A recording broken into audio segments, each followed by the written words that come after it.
Assalamualaikum warahmatullahi wabarakatuh. Halo guys, di sini saya akan menjelaskan tentang sejarah Singa Depok. Sebelum kita masuk ke penjelasan, alangkah baiknya kita kenalan dulu nggak sih? Ada tuh kan pepatah yang bilang, tak kenal maka tak sayang. Udah kenal, malah ditinggal. Aduh, sakit banget gak tuh? Oke, kita langsung aja. Perkenalkan, nama saya Hana Tunjana dari Prodi PGSD 2 dari Universitas STKIP NU Indramayu. Oke, cekidot. Nah, kita masuk ya guys. Asal-usul kesenian Singa Depok ini berasal dari kata singsingan. Singsingan adalah nama sebuah jenis kesenian tradisional yang lahir dan berkembang di daerah Kabupaten Subang. Kesenian singsingan ini pun telah menjadi ikon Kabupaten Subang, serta telah mengangkat dan mengharumkan nama Kabupaten Subang, bukan hanya di dalam negeri, melainkan juga telah dikenal di dunia internasional. Penamaan kesenian singsingan diambil dari alat utama kesenian ini, yaitu sisingan, suatu benda yang dibentuk sedemikian rupa sehingga menyerupai wujud seekor singa. Kata sisingan itu sendiri adalah kata jadian dalam bahasa Sunda yang kata dasarnya adalah singa. Kemudian diberi imbuhan berupa awalan si dan akhiran an.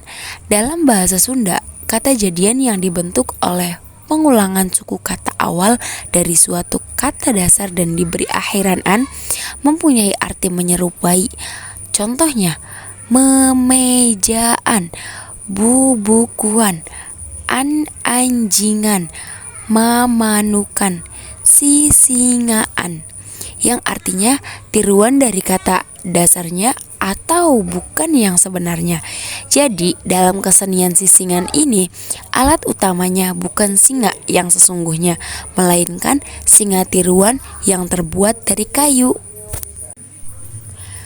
Banyak penamaan atau sebutan yang diberikan pada kesenian ini. Ada yang menyebutnya kesenian gotong singa, kuda ungklek atau singa ungklek, odong-odong, singa Depok, dan sisingaan. Karena penamaan atau istilah yang dituju pada kesenian ini masih simpang siur, Bupati Subang yang pada masa itu dijabat oleh Ir Sukandar Kartasasmita 1978 sampai dengan 1988 menginstruksikan agar diadakan seminar yang salah satu tujuannya adalah untuk mencari kesepakatan dan pembakuan nama kesenian ini. Berdasarkan hasil seminar yang diselenggarakan pada tahun 1989 di Kota Subang, maka ditetapkan nama seni pertunjukan ini adalah kesenian sisingaan. Menurut sejarahnya, sisingaan atau Singa Depok merupakan kesenian yang dikreasikan oleh masyarakat Subang sebagai bentuk perlawanan atas penindasan yang dilakukan oleh Belanda dan Inggris di daerah perkebunan. Kala itu, sekira tahun 1800-an, wilayah perkebunan di Subang dikuasai oleh perusahaan Pedante Pemanukan Entigiasenland yang sangat eksploitatif dan menindas rakyat Subang.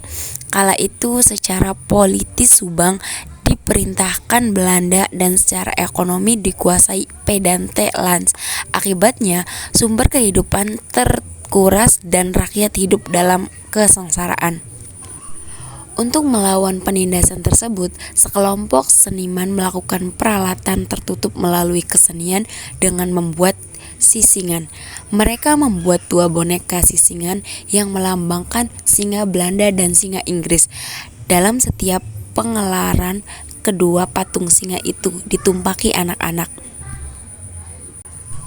Simbolisasi ini merupakan pesan bahwa generasi yang akan datang harus mampu menunggangi singa-singa itu, tidak sebaliknya seperti para orang tua mereka. Oleh karena itu, hingga kini dalam setiap penggelaran sisingaan atau Singa Depok selalu ditampilkan dua patung singa yang ditumpaki anak-anak. Secara filosofi, 4 orang pengurus sisingaan atau Singa Depok melambangkan masyarakat pribumi atau terjajah. Sepasang patung Sisingaan melambangkan kedua penjajah yakni Belanda dan Inggris, sedangkan penunggang Sisingaan melambangkan generasi muda yang nantinya bisa mampu mengusir penjajah. Kesenian Sisingaan yang diciptakan oleh para seniman pada saat itu sebagai wujud perlawanan berhasil mengacoh kaum penjajah untuk tidak merasa disindir, malah merasa bangga lambing negara mereka, sehingga dijadikan bentuk kesenian rakyat. Pihak penjajah hanya memahami bahwa kesenian Sisingaan merupakan karya seni hasil kreativitas masyarakat secara spontan, sangat sederhana untuk sarana hiburan pada saat ada hajatan khitanan anak. Padahal maksud sebenarnya dari masyarakat Subang dengan menggunakan lambing kebesaran negara mereka, kemudian ada seorang anak yang naik di atasnya dengan menjambak rambut Sisingaan, merupakan satu bentuk ekspresi kebencian kepada kaum penjajah. Sisingaan atau Singa Depok diilhami dari cerita serial Reog di Jawa Timur yang menceritakan sukacita perjalanan para pengawal Raja Singa Barong dari Kerajaan Lodara saat menuju Kerajaan Daha. Meskipun sang raja terkenal bangis dan angkuh, tetapi para pengawal selalu setia memikul tandu yang ditiduri oleh Raja Singa Barong.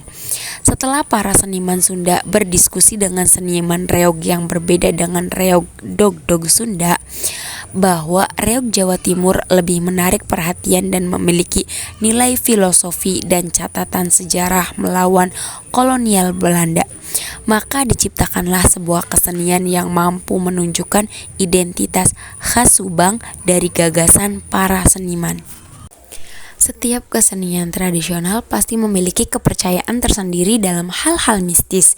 Untuk sisingan atau boneka singa tidak sembarang memiliki, tetapi harus melakukan ritual memberi makan setiap 3 bulan sekali. Ritual memberi makan tersebut seperti meletakkan secangkir kopi dan 1 piring berisi nasi di mana sisingan atau boneka singa diletakkan. Jika ritual ini tidak dilaksanakan, kelompok kesenian memiliki kepercayaan akan terjadinya kecelakaan terhadap pemain termasuk sebagai pembopongnya.